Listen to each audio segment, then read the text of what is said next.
We often talk about copies of the Gospels, how different manuscripts differ from one another, and the implications of those differences, but we very rarely talk about the original Gospel manuscripts. Today on Misquoting Jesus, Dr. Bart Ehrman joins me to discuss what an original text is and why they matter.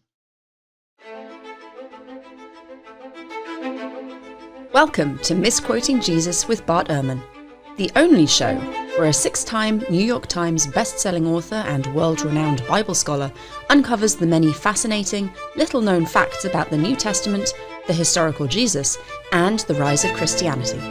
I'm your host, Megan Lewis. Let's begin. Before we get started today, a quick heads up that Bart has recently announced his next big cruise, and he is really excited about this one. It's a 2-week expedition in June 2026 from Bergen, Norway, all the way up to Svalbard. Yes, the polar bear capital of the world.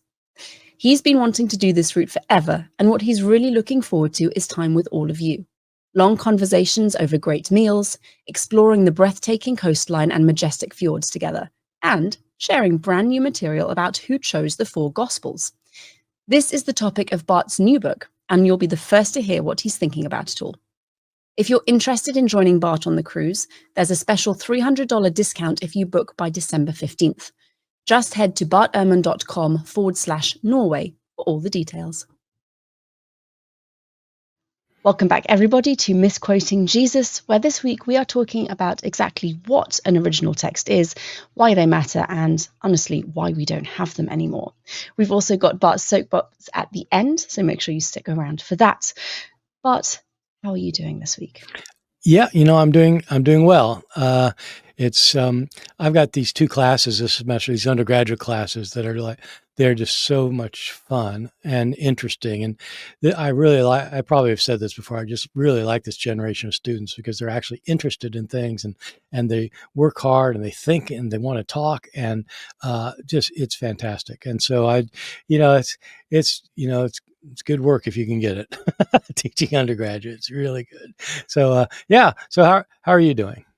Yes, all good, thank you. Planning our Christmas trip. We're taking 3 of the children back to the UK to stay with my sister in Scotland for a couple of weeks, which I'm very excited about. I haven't had a Christmas at home in years, so I'm starting to try and think about what we need to pack and how many suitcases and all that stuff, but it's going to be fun. Yeah. Okay. Sounds fantastic. Well done. Yeah. Okay. So it'll be good. We also are doing Christmas over there, but not in Scotland. We're going to be in Suffolk. Oh, lovely. Southeast coast. Yeah. Yeah. Beautiful part of the world. Gorgeous. Yeah. Okay. We should get into our icebreaker question for the week. What do you say to people who accuse you of losing your faith for money? Well, I guess I don't say anything to them because they never tell me that. But if that's what they think, I gave it up so I'd make money. Yeah, well, that's a good one. I don't know what. Where do you start with? I have no idea what they're talking about. I mean, look, I don't know. People like to accuse you of things because they're it's just ridiculous. Absolutely ridiculous. Look, I'll tell you what, if I wanted to make money, like if I really was serious about making a ton of money, what I would do is I would become born again. It's like I'd become a fundamentalist and start preaching. Oh my God. I mean, writing books. Oh my God, that would make a lot of money. No, I didn't lose my lecture faith. Circuits. Are you kidding? Look, this was an emotionally wrenching, it was a very, very difficult thing that took me years where I thought and worked through it and tried to figure it out. Like, to make money? No, these people, I don't know what's wrong with people. I do know what's wrong with people. They should know what's wrong with people too, because the people say this are good Christians who believe that humans are sinful. And here's a clear indication of it. They're just like making stuff up. It's not right to make stories up about people. Anyway, yeah, so sorry. It's hard to have a coherent answer to that one. Wow. Really? Well, thank you very much for that. I'm sorry to kind of blindside you with it. Let me just add on to that of relevance to this podcast. The things that we talk about here they almost never have anything to do with my not being a person of faith. It's just historical scholarship. Almost everything we talk about is stuff that I either did say or could have said when I was still a church going Christian. And so what? I don't, man. I don't know what's wrong with me. Yeah, okay. I said I just do. So we're talking about the original text of the New Testament, if we can really talk about that. And I want to open by asking, when people talk about an original of something, they usually mean as opposed to a copy of a painting, a copy of a letter, whatever. When biblical scholars use the term, are they using it in the same way? Yeah, pretty much. And so one of the things we'll talk about probably in a bit is that a lot of scholars have gotten away. Scholars of the manuscripts of the New Testament have gotten away from talking about the original because it's very difficult to know what it might mean. I mean, if Rembrandt paints something, then the thing he painted is the original. And if Mark writes a gospel, the thing that he writes is the original. And the problem is, we if we have the original Rembrandt, we have it. We definitely don't have the original Mark, or the original of any of the books of the New Testament, or the original books of any of the Old Testament, or the originals of virtually any other writing from the ancient world. So we're not talking about a weird thing here. We're talking about the common thing with antiquity, that you don't have original writings, you only have later copies. Why is it difficult to find the originals of really any document from antiquity? I will say outside of cuneiform culture, because our stuff is written on clay, which survives quite a bit better than papyrus. You've got originals. But, I had to say. Well, no, that's a good point, because you don't have a lot of the things you do have text. You have text, but you don't have the original Gilgamesh story. In other words, you don't when somebody first wrote it down, you don't have that. You do have later copies, and so it's kind of like that. A lot of the cuneiform stuff you have is like grocery receipts or whatever they were doing in their palaces. But they're original grocery receipts. They're original, so they're data, they're documentary things, and so you do get originals of that within Greek and Latin as well. But when it comes to literary texts, for some reason in the ancient world, people did not keep the original texts or preserve them. They copied them, and they simply assumed that if you've got a copy, okay, good enough. And so that's what we have.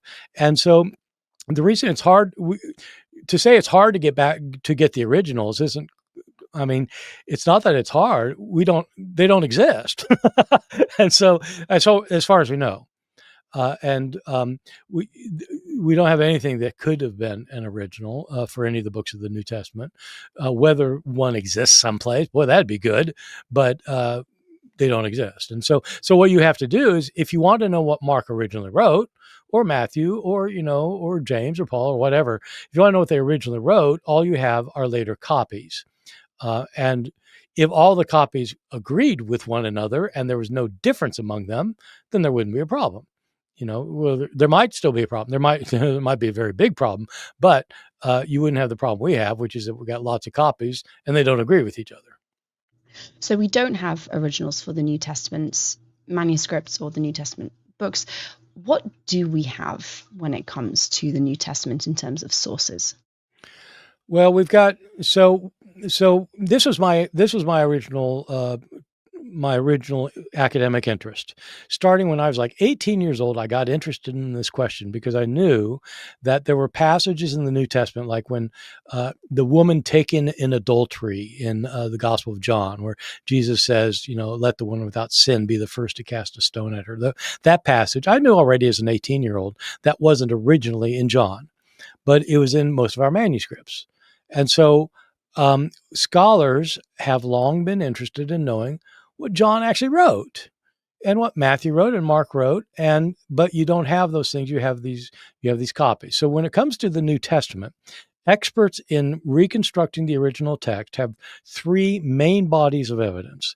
They have the Greek manuscripts that survive. And so all of these books, the New Testament books, were originally composed in Greek, all of them. And we have numerous Greek copies of them. that date from probably the 2nd century up to beyond the invention of printing. And so you still have people hand copying things past, into the 1500s. And so we have thousands of these. We have something like 5,800 either complete or usually fragmentary copies in Greek manuscripts of one or more of the books or all of the New Testament. We also have the fact that the New Testament was translated into other ancient languages, Latin and Syriac and Coptic, and then a bunch of other ones later, Armenian and Georgian and Old Church Slavonic, and there are a range of things like this. And each of those, we don't have the originals of those translations, but we also have lots of manuscripts of those. We actually have lots more manuscripts of the Latin Bible, handwritten copies of the Latin Bible, than of the Greek Bible, even though it was originally written in Greek, because there are more scribes in the Latin West. And so we have over 10,000 copies of the Latin Vulgate. So you have the Greek manuscripts, you got the versions that are, again, we don't have the original of those, but only later copies, all of which differ from each other. And you have quotations from church fathers of the New Testament. This was my original field of research for my first book and my first dissertation, was the analysis of a church father who quoted the New Testament. And I tried to take all of his quotations of the Gospels and see what his manuscripts looked like based on his quotations of them. And so you have the church fathers, you have the versions, and you have the Greek manuscripts. What problems do we have when we're using these manuscripts to try and understand what Mark, for example, may have originally written? Well, that's the big problem, is that we have these thousands of manuscripts, and as I said, they don't agree with each other. It's not like somebody's copying the Gospel of Mark and like he's inserts, half of the Gospel of John into it. It's not like that. It's that on just about every verse, like a word gets misspelled, or a word gets placed in a different place, or maybe a few words drop out, or somebody substitutes one word for another word. And sometimes they do insert an entire story, like this story, not very often, but the woman taken in adultery, or they'll change a word in a way that completely changes what the sentence means. Sometimes they'll make a change, just a small little change, that will actually change the meaning of an entire book. like an overarching part of a book. And so you have all these, you have the manuscripts. So just sticking, I think we'll probably stick with Greek manuscripts now. You have these thousands of manuscripts. No two of them is exactly alike, except for like some of the smallest fragments. Because scribes, sometimes they accidentally make mistakes, they intentionally made mistakes. So, so I often get asked by people, well, like how many changes are there? How many differences are there? And I have to say, conservative Christian opponents of mine get very upset because I say what I learned from my professor, Bruce Metzger, who was a superstar among many conservative Christians, who used to say that there are far more differences in our manuscripts than there are words in the New Testament. And it's true, there are, but most of those differences don't matter for anything, right? Spelled words, who cares how you spell the word? It's the word, right? But it counts as a difference. How does the fact that some of the Gospels, or not the Gospels, some of the books in the New Testament seem to be originally different documents that were smushed together, how does that complicate the matter more?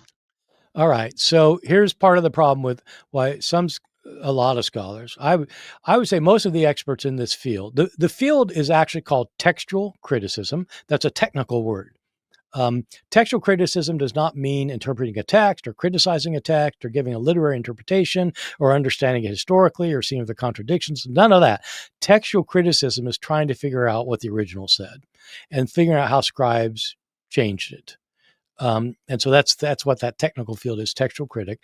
And I would say the majority of critical scholars or textual critics today are at least reluctant or unwilling to use the term original anymore.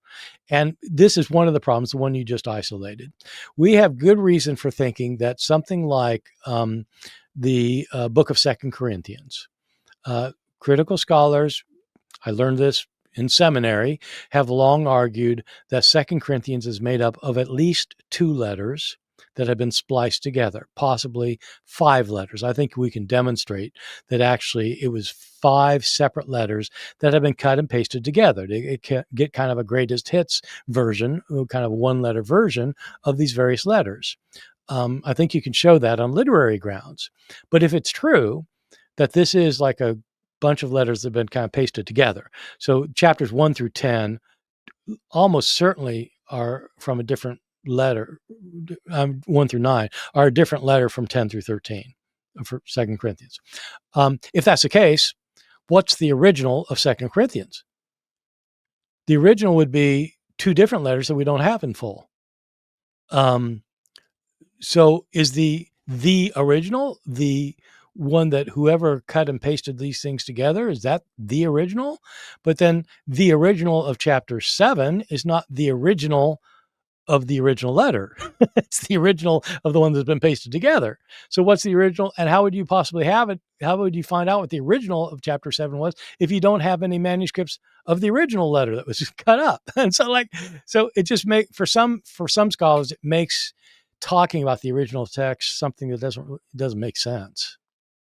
And it's not the only thing. There are other things too. Like it just like sometimes for some reason it doesn't make sense.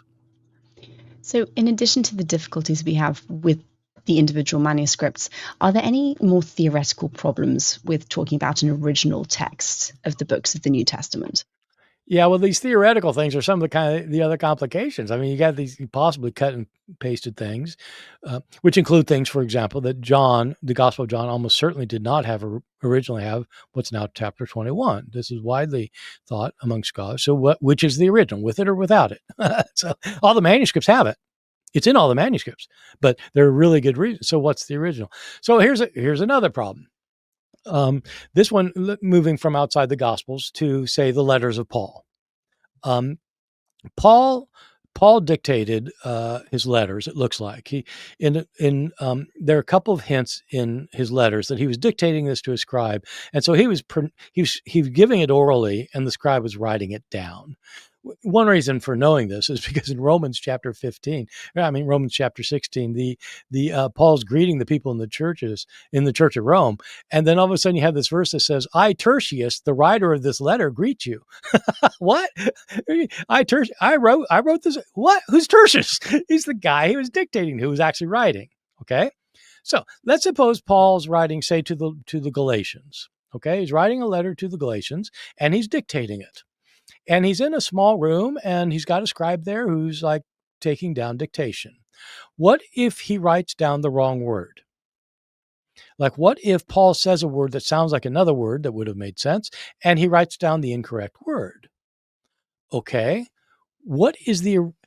and then suppose Paul reads over the letter to make sure it's correct before he sends it out. And he says, "Oh no, that's not the word. I meant this," and Paul changes it. Okay, if that's the case, what's the original? Is the original what Paul said or what the guy wrote down? Well, the original text, the original written text, is what the guy wrote down, but he wrote it down incorrectly. But is the original text what Paul corrected it to? Well, that's not the original text because he changed the original. The original was something else that he wrote. But that thing was written down based on an oral communication that he got wrong. So what is the original text? And you'll have scholars who say, well, it was this or that. I mean, for me personally, I would say probably when Paul corrected it, that's what I'm going to call the original text, because I'm interested in knowing what Paul wanted to write. But other people might be more interested in understanding this as a physical artifact. And as a physical artifact, actually the original was not what Paul wanted to write. So that's one problem. What are some of the other problems with this? Okay, so I'll just stick with the letter to the Galatians. So the letter to the Galatians was sent to the churches of Galatia. Galatia was a region in what is now central Turkey. If you go from north-south in the center of Turkey, that's kind of where the region of Galatia was. And Paul indicates in this letter that he had converts from there, and there are a number of churches in that region, and he's sending this letter to all of them. It's usually thought that means that there were copies of letters sent to all the churches. In other words, there's not just one copy kind of floating around, that he sent this out simultaneously. So, suppose there are 6 or 7 of them. It meant that he dictated this, somebody wrote it down, and then 6 or 7 copies were made. So those would all could be considered originals. Then you send them to these churches, and it's the original letter received in these various churches of Galatia. But if somebody copied them down and made mistakes, in fact, suppose you have 6 copies, they're copying the letter, and they all make a mistake here or there. Which one of them is the original? Well, and how would you know? See, this is the bigger problem. Not only what was it, but how could you possibly know? What if you could trace all of our manuscripts back to one of those 7 copies? Like for some magical reason, you could figure out these all show that this is what this original copy, and it was one of the 7. Well, what if the other 6 had a different reading at that point? Which one's the original? And so I just think it just ends up being hugely in the opinion of most scholars, who many of whom are reluctant to talk about the original text. I'm not so reluctant myself, but they have a really good point. Thank you very much. We are going to take a very brief break. I am frozen, aren't I? You are frozen. Okay. We'll be right back to talk about why it matters, even whether or not we have an original text, and possibly how we could even tell. There I am. Okay. So there is a new course coming up, I understand, just in time for Christmas. Can you tell us a little bit about that? Yeah. So every year for a number of years now, I've done a Christmas course, like a 1-day thing where I'll do like 1 or 2 lectures. And this year we've decided to do something different. My colleague Jodi Magness is one of the best known archaeologists of ancient Israel, especially around the time of the New Testament. And she's agreed to do a course for us for Christmas about King Herod. In the Gospels, especially in the Gospel of Matthew, Herod is upset that the new king of the Jews has been born, since he's the king of the Jews, and he sends out the troops to kill the boys in Bethlehem. There are serious questions about whether that actually happened or not. It's not reported in any other source, but it raises interesting questions about who this King Herod is and what do we actually know about him. And so Jodi's an expert on King Herod, among other things, because some of her archaeological digs have involved aspects of King Herod's reign. Very important king in the history of Israel, and important to the New Testament stories. And Jodi's going to give a 2-lecture course on what we know about King Herod. And I'm going to be fascinated because, she knows all this stuff I don't know about the archaeological stuff. We have his tomb, among other things. And we have stuff that can tell us a lot. And so she's going to talk about King Herod. Amazing. Do we know when the recordings are going to be taking place? It's going to be live and recorded, and the date is December 13th. Excellent. We'll have more information once that's all nailed down for everybody, but that sounds really exciting. Yeah, it's going to be good. So before the break, Bart, you were explaining some of the problems, theoretical and practical, that we have with the manuscripts of the New Testament when it comes to trying to understand what the original text might have been. Do you think scholars would even have a way of recognizing if an original manuscript of maybe one of the Gospels was uncovered? I doubt it. Like if an original showed up, so somebody's digging in Egypt, an archaeologist is digging some town in Egypt and finds the trash dump and uncovers a manuscript, and it looks like it's the original of the Gospel of Mark. How would they know, and how would they convince anybody? It won't be signed. And you wouldn't be able to compare the handwriting to Mark's handwriting, because this would be the only thing you'd have. And it wouldn't be dated, almost certainly, and it wouldn't have a title on it. And so how would you know? The best you could do is you could date it to around the time you think Mark was writing. And so that would be that. But the problem is this. All of our manuscripts, as I said, have differences in them. And the irony is that if this was the original copy of Mark, suppose it really was, we wouldn't be able to know it, I don't think. But if it was, and it differed in significant ways from what our current Mark is, then most scholars would say this cannot be the original, even if it was the original. And so if you have the original, how do you know it's the original? Well, basically, if you agree with it, it's more likely the original. And so it's this kind of irony. because you can't tell if it's the original unless it completely agrees with the original, but you don't have the original to compare it to. And so that would be the problem. And if you, even if you found a manuscript, suppose you could magically date the Gospel of Mark to the year 71. You can't. We think it's around there sometime, but you can't say it had to be 71. You can't date a manuscript to exactly the year 71.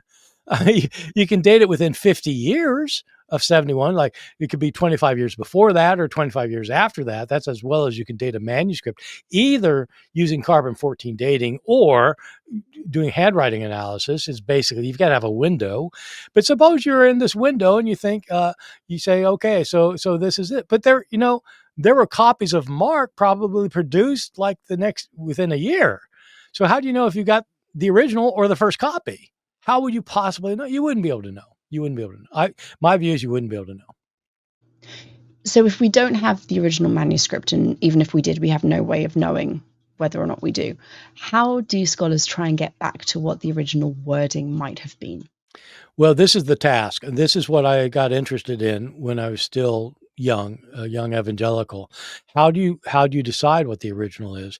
And there's a whole science connected to it. It's kind of an art and a science, I guess. And if anybody wants to read up about this, like in my book, this podcast is named after, Misquoting Jesus, I lay out, like in simple terms, how it is scholars go about doing it, because there actually are established principles that work, and we can pretty well prove they work. And they're not unique for the New Testament. We have them for all sorts of ancient writings. But there are certain criteria. You might think that what you do is, like suppose you've got a verse that's worded in two ways, and 1,000 manuscripts have it worded one way and 4 manuscripts have it worded a different way. You think, well, that's a no-brainer, right? The 1,000 got it right? Yeah, not necessarily. What if those 4 are our 4 earliest manuscripts? And what if the later ones, those 1,000, all have all sorts of obvious mistakes in it, but these 4 don't? Well, then the 4 trump the date is more important than the number. So scholars almost never just count the manuscripts, because there are all sorts of other considerations. Also, suppose you got a manuscript that words something in one way and another verse one way, and other manuscripts worded a different way. Okay, so suppose, apart from counting the manuscripts and figuring out which is older and that kind of thing, is there a way to kind of figure out which one the author originally wrote? Well, if you know an author's writing style, because you got the rest of his book, and you know what kind of vocabulary he uses, and you know what his ideas are, then if you've got one way of this is kind of the kind of thing he says all the time, and this one's like, man, that's like nothing he's ever said before, then that changes the level of probability. But another consideration that's even more interesting is, suppose you've got a wording in one verse that would be offensive to later Christian thinkers, because just like, or like it's grammatically incorrect, or it's like it's theologically dubious, or it could be used to make a point about Jesus people didn't want to make, and the other is perfectly fine, like there's no problem with it. You might think the one that has no problem would be more likely the original, but since basically since they started doing this stuff in the 17th century, scholars have realized that the more difficult one, the one that's kind of harder to figure out, that would cause a problem, is more likely the original. It's more likely the original because that's the one scribes would want to change. And so if you have one that's not problematic, it's probably created out of the one that is problematic rather than the other way around. And scholars, we're talking about like good Christian pastors who were scholars back in the 17th century, who were theologians, very conservative theologians, came up with the notion that the harder reading is to be preferred. The more difficult reading is more likely read. And so what you do is you go book by book, chapter by chapter, verse by verse. You go word by word, and scholars go word by word to figure out, based on those and other criteria, what the original probably was. I'm not going to ask you any follow-up questions or ask for examples, because we're actually going to be going into this next week with the Gospel of Mark. So if this is interesting to listeners, definitely check back next week and we'll have some more concrete examples so you can see how this works in practical terms. Yeah.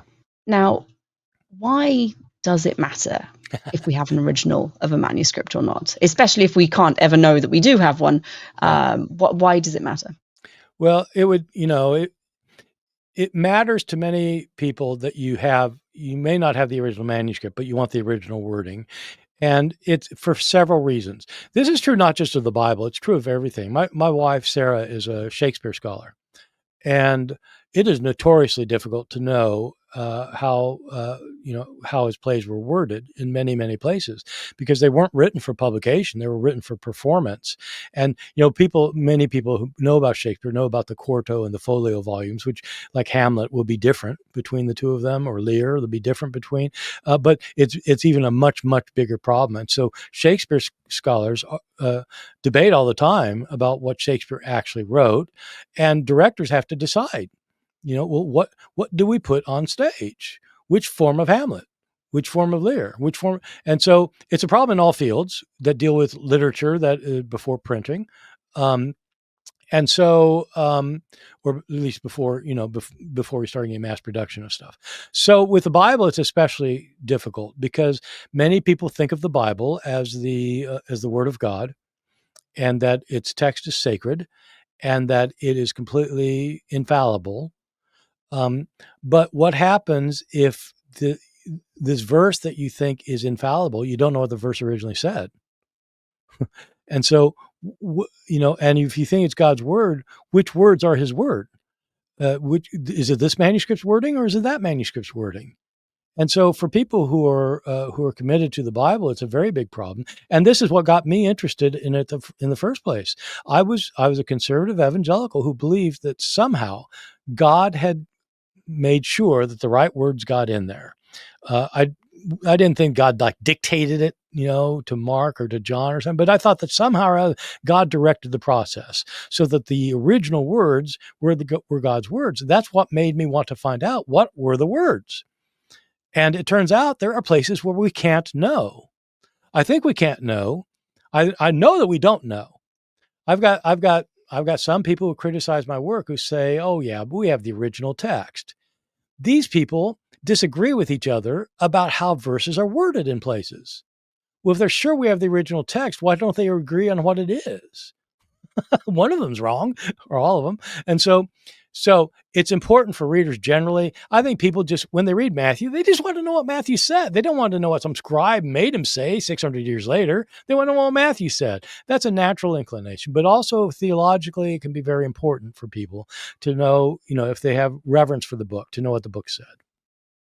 Was this question of originality important to early Christians, or is it more of a later consideration? It becomes important to some intellectual Christians early on. We have church fathers who actually talk about differences in the manuscripts. Church fathers such as Origen in the early 3rd century, or Jerome into the 5th century, who will actually say, well, this verse is worded this way in some manuscripts and this way in other manuscripts, and I think it's probably that. And they'll talk about it, and they'll want to know. Origen was especially interesting because he thought that he wanted to know what the author originally wrote, but he also thought that the change that the scribe made was also inspired by God. So it gave him multiple choices for interpretation. That's good.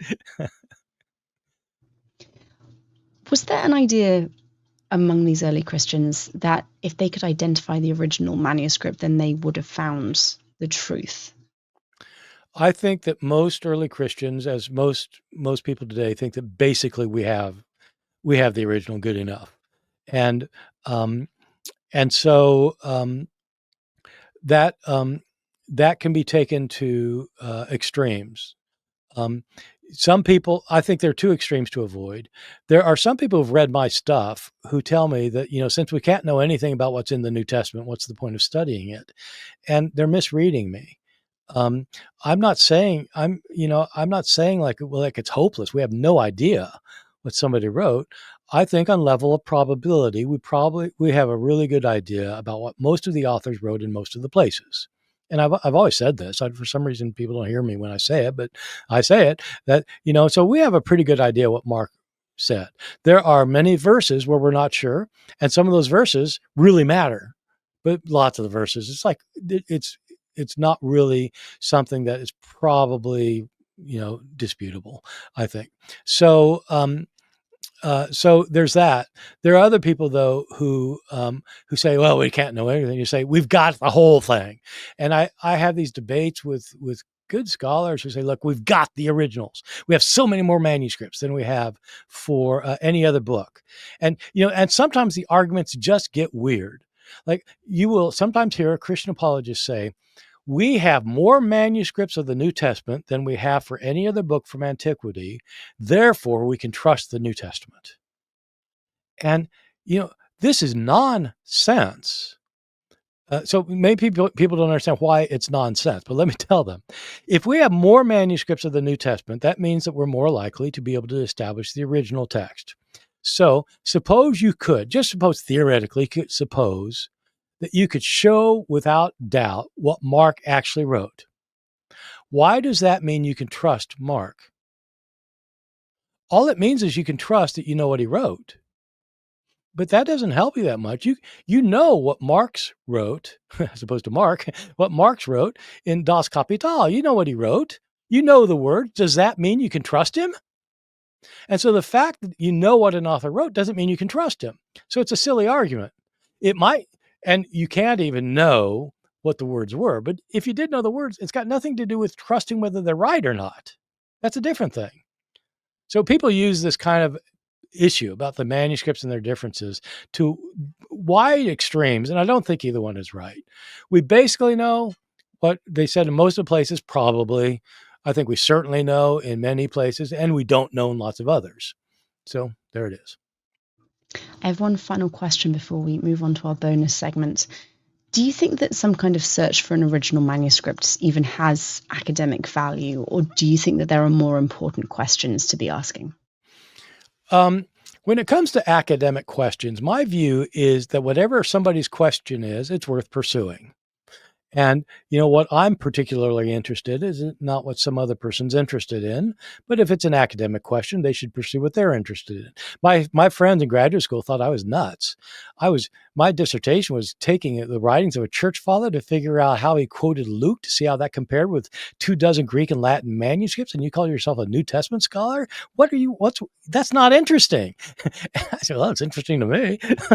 And so I think that, it is a matter of interest, and it's a matter of interest, not that we discovered the actual manuscript, but trying to know what the original is. And it's interesting to scholars in every literary field. As I said, Shakespeare scholars spend their lives trying to figure out, what was said in Timon, or the play Timon, or, people. I know a person who works on Wordsworth. You would think Wordsworth, we don't know his originals. No, you don't know Wordsworth's originals. Wasn't that long ago, but you don't know. And people work on these things because you want to know what the author wrote. And I think that's a valid concern, trying to know what the author wrote. Thank you very much, Bart, for answering my questions. We are going to go to this week's bonus segment, which is Bart's Soapbox. If you're interested in the Gospels of the New Testament, the book of Genesis, the resurrection of Jesus, the historicity of the Exodus, or anything else connected with the Bible, you should check out my online courses, where I cover all these topics and more.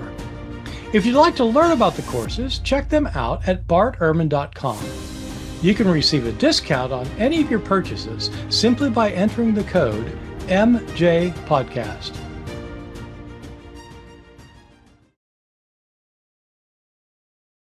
So, Bart, what are you frustrated about this week? Actually, as it turns out, when I knew this was going to be a soapbox, I had forgotten that we were going to be doing the episode on this. So my soapbox has to do with how I get upset. And I think every author gets upset about the same thing. When people quote him or her or refer to what he or she says without actually paying attention to what he or she says. And I find it really frustrating. And I'll give you one example. It has to do with what we were talking about.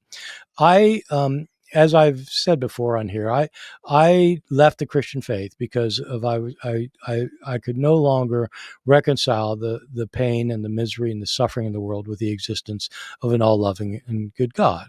And so I couldn't. So I left the faith for that reason. Many people knew. Most of my friends know that I left the faith, and they know that I'm interested in the changes in the manuscripts. And I have people tell me all the time that they are surprised that I left the faith when I discovered that there were differences in the manuscripts. And I have a friend, I'm not going to name this person, who wrote a book. This person is a conservative evangelical who I've known for years, and we were friendly, who wrote a book that explained that this person was going to try and show that, in fact, the Bible is reliable, and that people who came to think the Bible isn't reliable have left the faith. And so you can't think the Bible is unreliable. And the example that was used was that as soon as I learned that there were mistakes in the manuscripts, I left the faith. This is like on the first page of the book.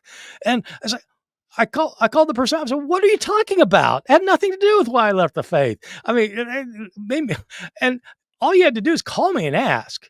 And so I just get upset when people like attribute things to me. And it doesn't just not about the manuscripts. I mean, I have debates sometime.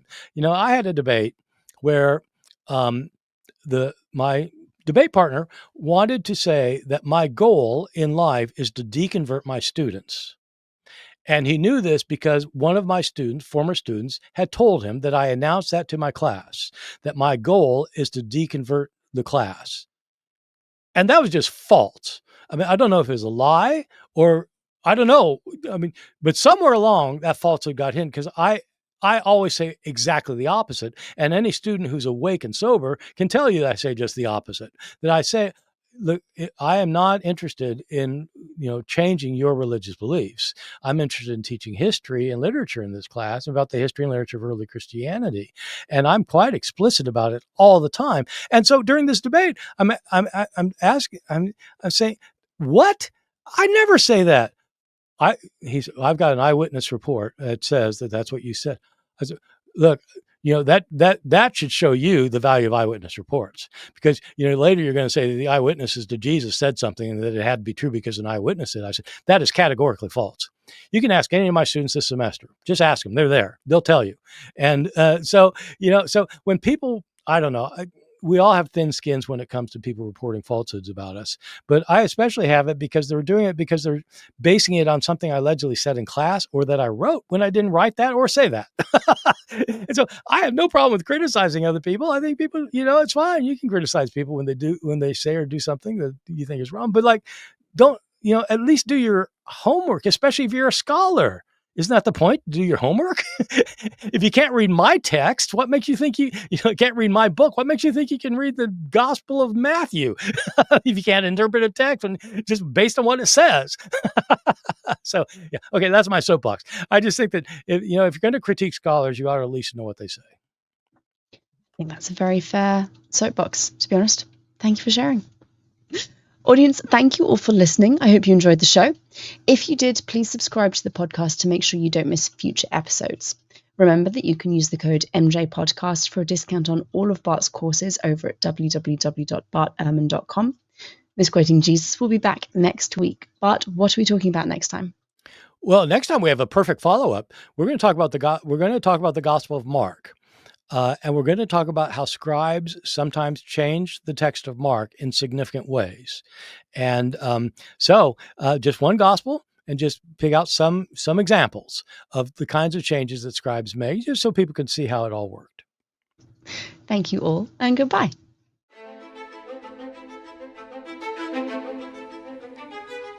This has been an episode of Misquoting Jesus with Bart Ehrman. We'll be back with a new episode next Tuesday, so please be sure to subscribe to our show for free on your favourite podcast listening app or on Bart Ehrman's YouTube channel so you don't miss out. From Bart Ehrman and myself, Megan Lewis, thank you for joining us.